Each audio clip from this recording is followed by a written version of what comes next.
asked his opinion about Sultan and mentioned that I had heard some persons placed him in the rank next to himself as a general, he replied, "He is an excellent minister at war or major general of an army. One knows much better the arrangement of an army than to command in chief." Some officers of the 53rd told Madame Bertrand that Sir Thomas Reed had said that Bonaparte did not like the sight of them or any other redcoat, as it put him in mind of Waterloo. Madame Bertrand assured them that it was directly contrary to everything that he had ever expressed in her hearing. The same was mentioned to me yesterday by Lieutenant Fitzgerald and Mackay, the 28th, informed that the famous letter was shown to several officers of the Army and the Navy, and probably some copies sent to England. A letter given by Count Montholon this evening to Captain Poppleton for the governor, expressing a wish that if the governor did not think proper to put matters with respect to passes on the same footing as they were in Sir George Cockburn's time, which had been approved of by his government, he should no longer grant passes to any person. The 30th. Napoleon rose at 3 a.m., continued writing until 6, when he retired to rest again. At 5 o'clock, Count Bertrand came to Captain Poppleton and told him that the emperor desired to see him. Poppleton, being in his morning walking dress, wished to retire and change, but was desired to come without ceremony. He was accordingly ushered into the billiard room in his dishabille. Napoleon was standing with his hat under his arm. "Well, Monsieur le Capitaine," said he, "I believe you are the senior captain of the 53rd?" "I am." "I have an esteem for the officers and men of the 53rd. They are brave men and do their duty. I have been informed that it is said in camp that I do not wish to see the officers. Will you be so good as to tell them that whoever asserted this told a falsehood? I never said or thought so. I shall be always happy to see them. I have been told also that they have been prohibited by the governor from visiting me." Captain Poppleton replied that he believed the information which he had received was groundless, and that the officers of the 53rd were acquainted with the good opinion which he had previously expressed of them, which was highly flattering to their feelings, that they had the greatest respect for him. Napoleon smiled and replied, "I'm not an old woman. I love a brave soldier who has undergone the baptism of fire, whatever nation he may belong to." September 1st. Sir Hudson Lowe came to Longwood 2 or 3 days ago. That letter had been shown and read by countless causes to Captain Gray of the artillery and some other officers. Sir Hudson was very desirous to know whether any of them had taken a copy of it. I informed him that any person at Longwood who liked might get one. His Excellency appeared greatly alarmed at this and observed that it was an infraction of an act of Parliament in any person not belonging to Longwood to receive it. He then asked if I had communicated to General Bonaparte what he had directed me to say on the 22nd instant. I replied that I had. That Napoleon had replied that he might act as he pleased, that the only thing left undone now was to put sentinels at the doors and windows to prevent him from going out, that as long as he had a book, he cared but little about it. The governor remarked that he had sent his letter of complaints to the British government and that it rested with the ministers how to act, that he had put them in full possession of everything, which he desired me to tell him. He added that it was true he could not be much worse than he was. The 4th told Napoleon that the governor had directed me to say that Count Montholon's letter had been sent to His Majesty's government, and that it rested with the ministers how to act, that he had put them in full possession of everything. "Perhaps," replied he, "it will be published in the English newspapers before his copy arrives."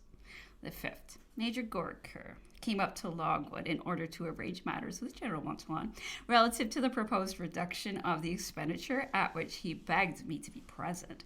The purport of his communication was that when the British government had fixed £8,000 as the maximum of the whole of the expense attendant upon General Bonaparte's establishment, they had contemplated that a great reduction would take place in the number of persons composing it by some of the general officers and others returning to Europe. But as that had not taken place, the governor had, on his own responsibility, directed that an additional sum of £4,000 should be added, making in the whole £12,000 for all and every expense. And General Monttalon must therefore be informed that on no account could the expenditure be allowed to exceed £1,000 per month. Should General Bonaparte be averse to the reduction necessary to bring the disbursements within that sum, the surplus must be paid by himself by bills drawn upon some banker in Europe, or by such of his friends as were willing to pay them. Count Monttalon replied that the emperor was willing to pay all the expenses of the establishment if they would allow him the means of doing so, and that if they permitted a mercantile or banking house in Sainte-Hélène, London or Paris, chosen by the British government itself to serve as intermediators through whom they could send scaled letters and receive answers, he would engage to pay all the expenses. That on the one side his honor should be pledged, that the letters should relate solely to pecuniary matters, and on the other, that the correspondence should be held sacred. Major Gurker replied that this could not be complied with, that no sealed letters would be suffered to leave Longwood. Major Gurker shortly afterwards told Count Monttalon that he intended reductions would take place on the 15th of the present month, and begged him to arrange matters with Mr. Balcombe, the purveyor, about the disposition of the £1,000 monthly, unless he chose to give drafts for the surplus. Count Monttalon replied that he would not meddle with it, that the governor might act as he pleased, that at the present moment there was not any superfluity of provisions supplied, that as soon as the reductions took place, he for his part would give up all charge and would not meddle further in the matter, that the conduct of the English ministry was infamous in declaring to Europe that the emperor should not be suffered to want for anything, and refusing the offers of the allied powers to defray a part of the expenses, and now reducing him and his suite nearly to rations. Major Goriker denied that the allied powers had ever made such an offer.